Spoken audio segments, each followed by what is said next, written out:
এই মুরব্বি, তোর ছাওয়াল আমার কাছে বন্দি। তোর ছাওয়ালক যদি বাঁচাবার চাস, তাড়াতাড়ি 1 লাখ টাকা নিয়ে টয়লেট মোড়ের পিছনে আয়। হ্যাঁ, এনে কি কর বাবা? আচ্ছা আচ্ছা বাবা, আমি দেখতেছি কি করা যায়। ঠিক আছে সোহেল, ওই যে তোর ছোট ভাই সোহাগ ও কিডন্যাপ করছে, 1 লাখ টাকা চাইতেছে, তালিকা ছেড়ে দিব। আমরা থানায় যাই। এ আব্বা, তুই এটা কি করলু? কি কি কি করলাম মানে? আরে তোর ছোট ভাই কিডন্যাপ করছে, ওকে ছাড়ান রাখবো, চল থানায় যাই।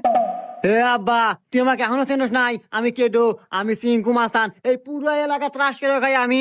আর আমারই বাইক কিডন্যাপ করছে, ওই জন্য তুমি থানায়।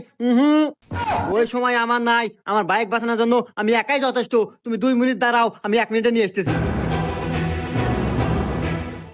এই মুরব্বি, তোর 2 ছাওয়াল এখন আমার কাছে বন্দি। যদি 2 ছাওয়ালক বাঁচাবার চাস, তাড়াতাড়ি 2 লাখ টাকা নিয়ে আয়। হেই বালের ছাওয়াল পাল, দুইটার একটু নেকবে না আমার, যা। गजब बेइज्जती है।